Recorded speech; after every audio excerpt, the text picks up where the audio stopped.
enorme contar con su presencia en La Vida es Lucha. Soy su amiga Janet Arceo y como cada martes les doy la más cordial bienvenida a nuestra emisión dedicada al planteamiento de diferentes trastornos y afecciones emocionales o físicos, con el objetivo básicamente de conocer acerca de ellos y de esta manera impulsar una convivencia de tolerancia más saludable y sobre todo incluyente. Hoy, por ejemplo, hablaremos del trastorno bipolar en niños y adolescentes, afección grave del cerebro, también conocida como enfermedad maníaco-depresiva. Los menores que sufren este trastorno presentan cambios inusuales en su estado de ánimo. A veces se sienten felices, animados y son mucho más activos que de costumbre. Otras veces se sienten tristes, deprimidos y son mucho menos activos. Por supuesto que para ahondar en ese tema nos acompañan un panel de especialistas que en verdad me entusiasma su presencia, ver a tantas mujeres actuales. Bienvenidas todas. Empiezo con la maestra Gabriela Jiménez, directora del Centro CIMI de Salud Emocional CIMISAI. Bienvenida, amiga Bichura. Muchas gracias, Janet. Buen día a todas. Buen día.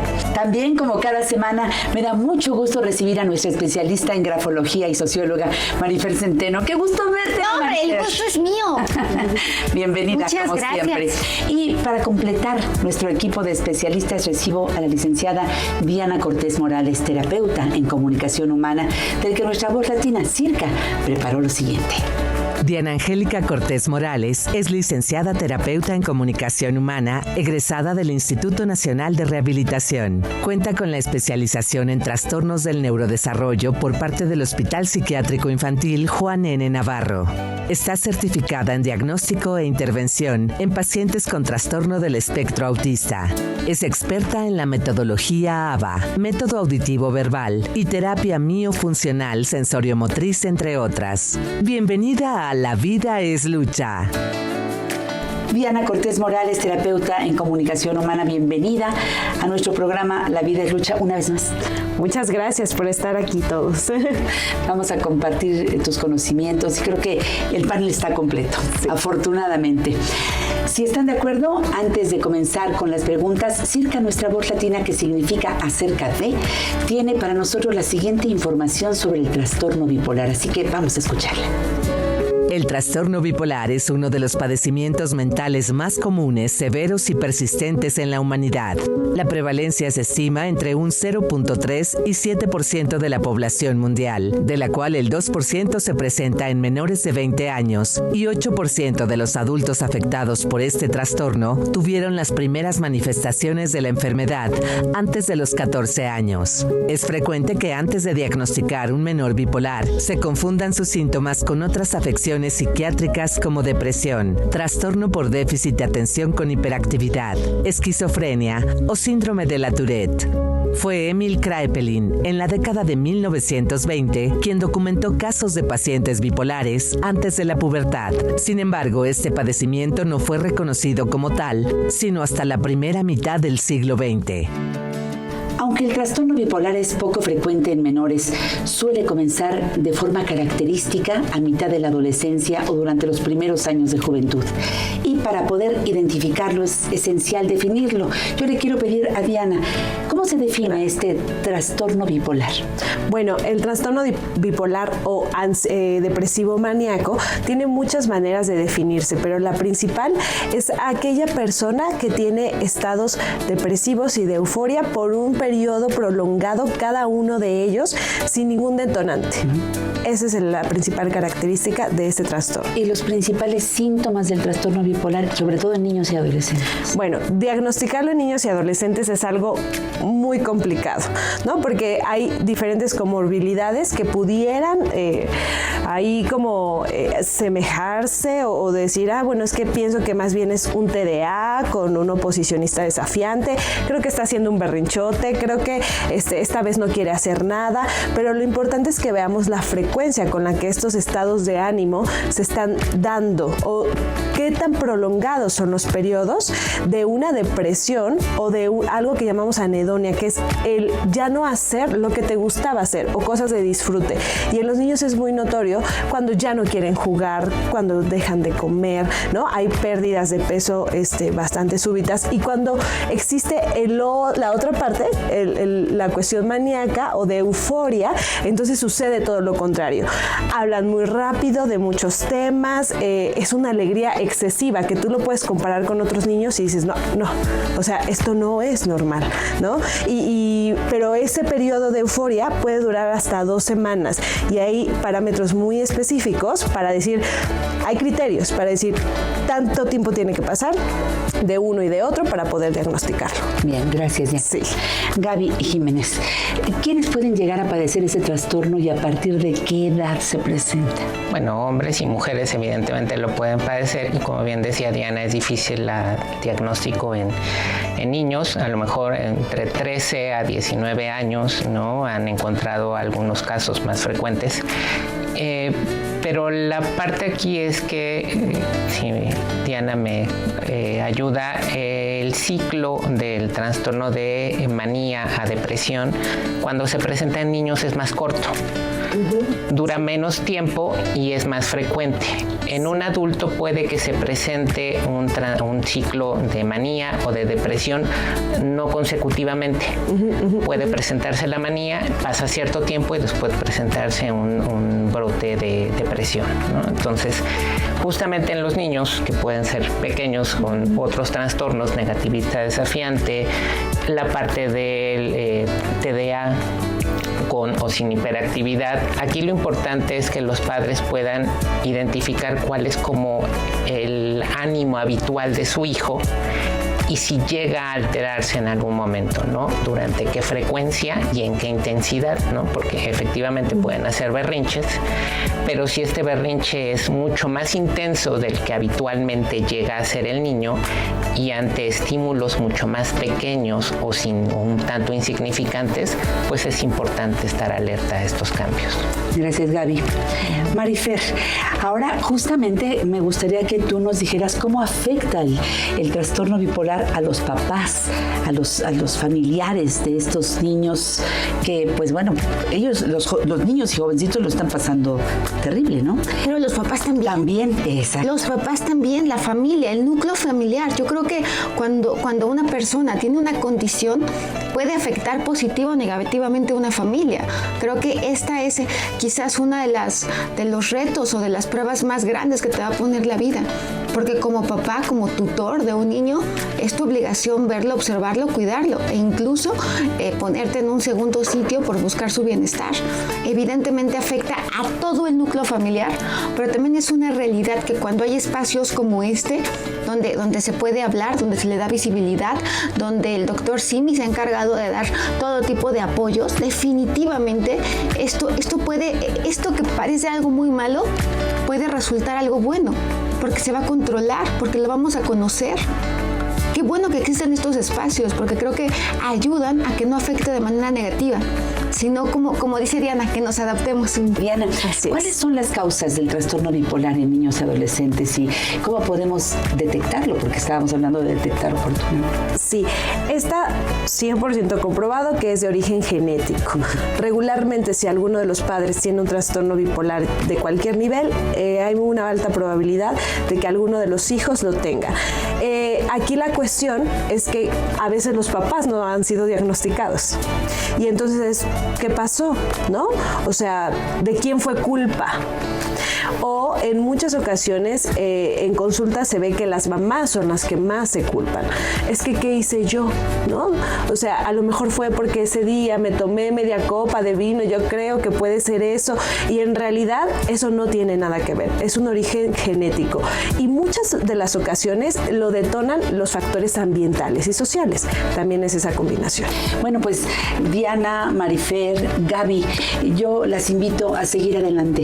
Vamos a adentrarnos en el trastorno bipolar en niños y adolescentes después del corte. Y a usted que está frente a la pantalla, al regresar a La Vida es Lucha, escuche a Circa porque le va a explicar cómo ponerse en contacto con nosotros, porque su opinión es una parte esencial de nuestro programa.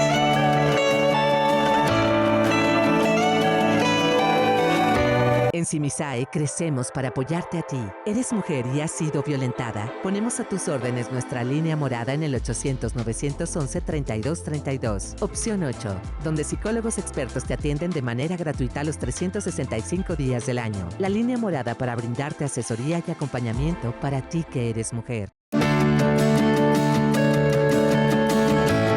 Continuamos en La Vida es Lucha con Janet Arceo y su panel de expertos invitados.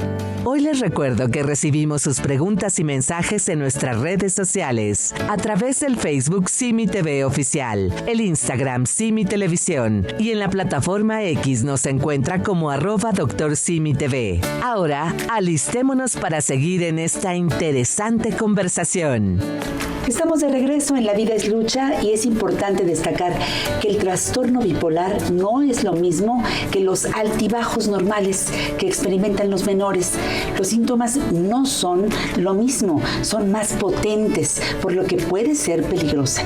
Y yo quiero regresar ahora con Diana Cortés. Sí. ¿Cuáles son los riesgos que corre un niño o un adolescente con este padecimiento? Pues en realidad la persona que lo padece, sea niño o adulto, como tú lo decías, le está pasando mal. No es que quiera comportarse así, no es que no quiera hacer nada. En realidad hay algo que se llama malestar acusado y que muchos de los pacientes ya cuando son adolescentes lo refieren. Es que no puedo, o sea, por más que quiero no puedo. Y esto pudiera, si no se detecta y si no se trata, pudiera desencadenar conductas que llamamos disruptivas en adolescentes. Consumo de sustancias tóxicas, autolesiones, hasta llegar a un grado del suicidio. ¿Por qué? Pues porque no me entiendo qué me está pasando, ¿no? Nadie me ayuda, al contrario, todos me señalan. Entonces es muy importante la detección, es muy importante la observación para que esto que está en adolescentes, lo que nosotros queremos es que se evite. Claro. Sí. Pues como están, perdóname, una parte importante es la parte de la actividad sexual, ¿no? Muy irresponsable, muy ligera, ¿no? Que invariablemente pone en riesgo no solamente la salud, sino pues la integridad física de los adolescentes, ¿no? Es que fuerte, ¿no? Marifer, digo, son muchos los problemas que pueden acompañar a este trastorno. ¿Qué nos dices? Porque de uno se va llevando a otro y a otro y a otro. La sensación de soledad, de sentirte incomprendido, la depresión en sí misma y todo lo que cambia y todo lo que conlleva la depresión. Entonces, creo que es importantísima la información. La información es el gran diferenciador entre una vida digna, la vida que te mereces, o vivir con esta sensación. Pero sobre todo creo que como sociedad también tenemos una labor muy importante. Más que señalar, reflexionar sobre quién tenemos enfrente. Totalmente de acuerdo. Y psicoeducar a los padres, que claro, es fundamental para que entiendan qué está pasando.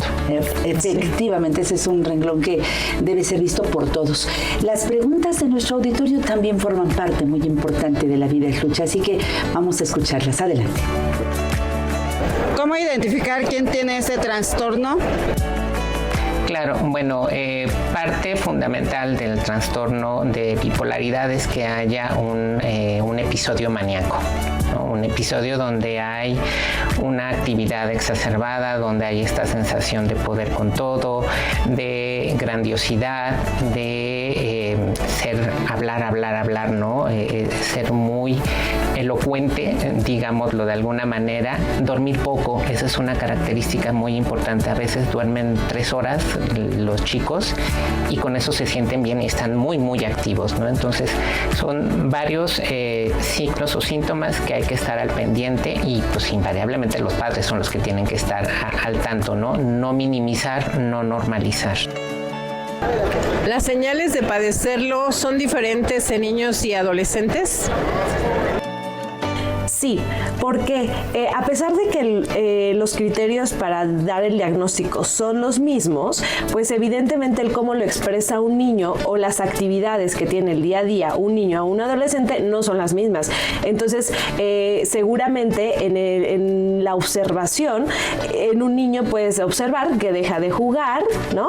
Que deja de comer, cuando se siente muy eufórico, a lo mejor quiere estar todo el tiempo saltando, riendo, y eso podría ser en un niño, pero en un adolescente es totalmente diferente, porque entonces cuando no quiero hacer nada, a lo mejor me aíslo, a lo mejor ya no quiero platicar con las personas, me la paso durmiendo mucho más tiempo de lo que es necesario, y al contrario, cuando tengo este periodo maníaco, quiero estar todo el tiempo a lo mejor socializando con mis amigos, y entonces quiero salir de fiesta cada rato, a lo mejor pongo en peligro mi vida, me gustan las actividades extremas. Entonces puede ser la diferenciación de acuerdo a la etapa en la que se encuentre la persona. ¿Se cura esta enfermedad? Hay tratamiento médico que es importante, ¿no? Combinado para presentar si hay alguna comorbilidad, depresión, ansiedad. Del tratamiento depende mucho del diagnóstico que se haga con el especialista. Invariablemente la psicoeducación con los padres, el acompañamiento con los padres es un soporte fundamental para la persona que esté padeciendo el trastorno bipolar, ¿no? Esta parte de curar como tal, que sería como erradicar, ¿no? Finalmente creo que no se da como tal, pero las personas pueden llevar una vida perfectamente normal dentro del estándar que tenemos todos, con el tratamiento y con el acompañamiento adecuado. Sin duda, información que hay que tener presente sobre este trastorno. ¿Qué les parece si vamos a un corte y regresamos con las conclusiones y propuestas por parte de nuestros especialistas? Al volver, Circa va a decir a ustedes cómo contactarnos en La Vida es Lucha, así que tomen nota.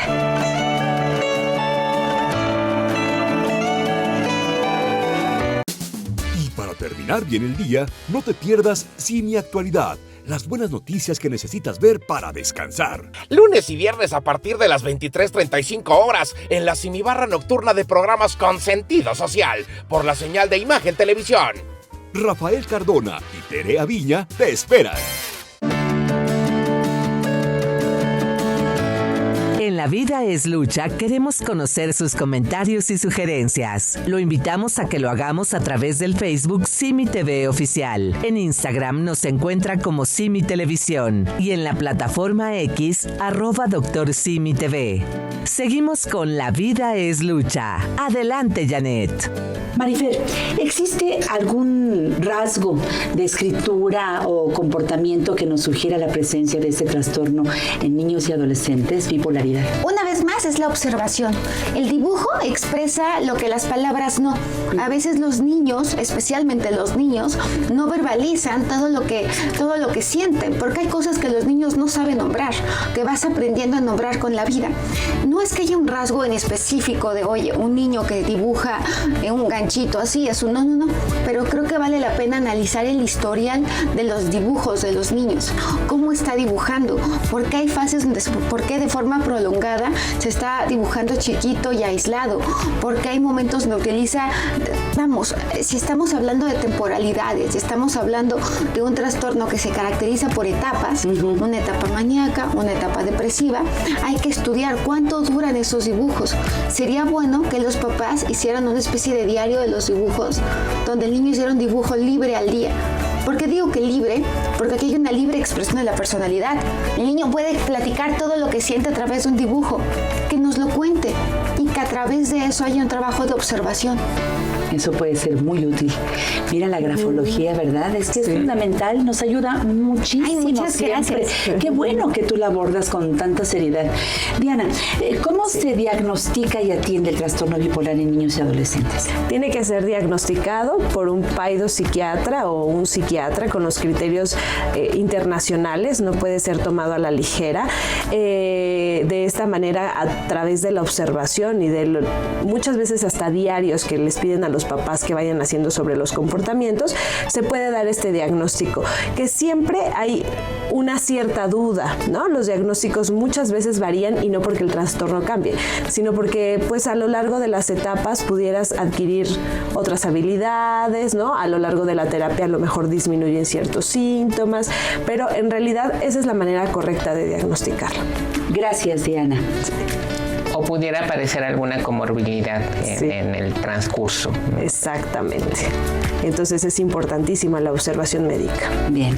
Gaby, ¿cómo colabora la familia de un menor bipolar en su tratamiento, en su recuperación? En mucho es un soporte muy importante la familia, pero siempre y cuando la familia tenga la información adecuada de qué está pasando. Si pasamos de responsabilizar al otro al autorresponsabilizarse, hay un cambio enorme para poder dar el soporte necesario al hijo y a toda la familia. Atención familiar. Así es. El trastorno bipolar en niños y adolescentes es una enfermedad mental que causa cambios inusuales en el estado de ánimo, la energía, los niveles de actividad y el funcionamiento diario. Ante esta realidad y para ir cerrando nuestro tema, les pregunto, ¿los niños y adolescentes bipolares pueden llegar a ser adultos funcionales? Sí, claro que sí. Por supuesto, si llevan un diagnóstico adecuado, un tratamiento adecuado y el acompañamiento de la red de apoyo, principalmente la familia, por supuesto que lo pueden hacer. Marifel. Absolutamente, justamente lo que dice Gaby, lo que dice Diana. Si estás informado, si está este apoyo familiar, si están estas bases que son importantísimas, que son la información que hablamos desde un principio, ¿no? Por ejemplo, la vida es lucha, porque usamos el término bipolar muy a la ligera. O sea, una persona que de pronto se enoja contigo, pues ¿qué bipolar eres? No. Pero no, las cosas no son así. Así es. El criterio diagnóstico es mucho más estricto. Entonces, bajo esta lógica, no solamente es importante, es fundamental observar y fundamental informarse. De acuerdo. Tus comentarios finales, Diana. Pues que la información es poder, ¿no? Y con esta información que esperemos que llegue a muchas personas, el observar y decir, creo que esto me suena, ¿no? Se me hace medio familiar. Es importante conocer, es importante que las redes de apoyo en las escuelas, que son el primer contacto con los niños, estén muy al pendiente. Es importante que los papás estén abiertos a este tipo de diagnósticos, porque muchas veces hay tabús en los diagnósticos psiquiátricos y es como, no, jamás lo voy a llevar al psiquiatra, ¿cómo crees? ¿No? Pero en alguna ocasión con los pacientes se les dice a los papás, ok, si tu hijo se rompe una pierna, ¿qué haces? ¿Lo dejas ahí? No, lo llevas al doctor. Tienes que llevarlo con el especialista adecuado para que te puedan orientar, porque no es una situación así. Es que nos da tanto miedo. Las enfermedades de la mente pues deben ser tratadas. Pero a los miedos se les enfrenta, ¿no? Sí. Pues así debe ser. Si la vida es lucha, al miedo se le enfrenta. Así debe ser. Así le tiene que entrar. Y aquí estamos tratando eso de que la gente, todos estemos mucho más dispuestos a ser atendidos por los especialistas, que busquemos ayuda profesional. Licenciada Diana Cortés Morales, terapeuta en comunicación humana, de verdad, gracias por estar con nosotros aquí en La Vida es Lucha. Gracias a ustedes. Esperamos pronto, ¿eh? Sí. Si usted quiere volver a ver nuestro programa o compartir con alguien que quizá necesite saber toda esta información, Circa le dice paso a paso cómo hacerlo.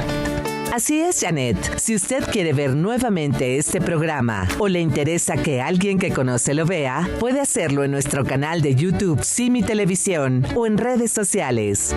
Y si usted o alguien cercano requiere atención profesional sobre trastorno bipolar, llame al 800-911-3232. El Centro Simi de Salud Emocional, Simisae, donde más de 120 psicólogos esperan para escucharle y ayudarle. Marifel Centeno, como siempre, gracias. Qué gusto compartir estos temas contigo. Muchas gracias, de verdad. Eso. Aparte, amamos al doctor Simi. Bueno. Con locura. Por supuesto. Gaby Jiménez, qué gusto contar con tu presencia, con tu profesionalismo y con tu entrega. Gracias. Gracias. Un placer estar con ustedes. Hasta el próximo programa. Gracias. Los niños y adolescentes que viven y sufren el trastorno bipolar deben recibir tratamiento, ya que con ayuda pueden mejorar y llevar vidas exitosas. Es importante destacar que el principal factor de riesgo en la bipolaridad infantil es no tratarla adecuadamente, por lo que los papás deben estar muy alertas ante los síntomas. Estamos llegando al final de esta emisión. Soy Janet Arceo y me despido por hoy, no sin antes recordarles que haga parte de sí la empatía, un camino hacia la comprensión y la conexión con los demás. Nos vemos pronto en La Vida es Lucha. Gracias.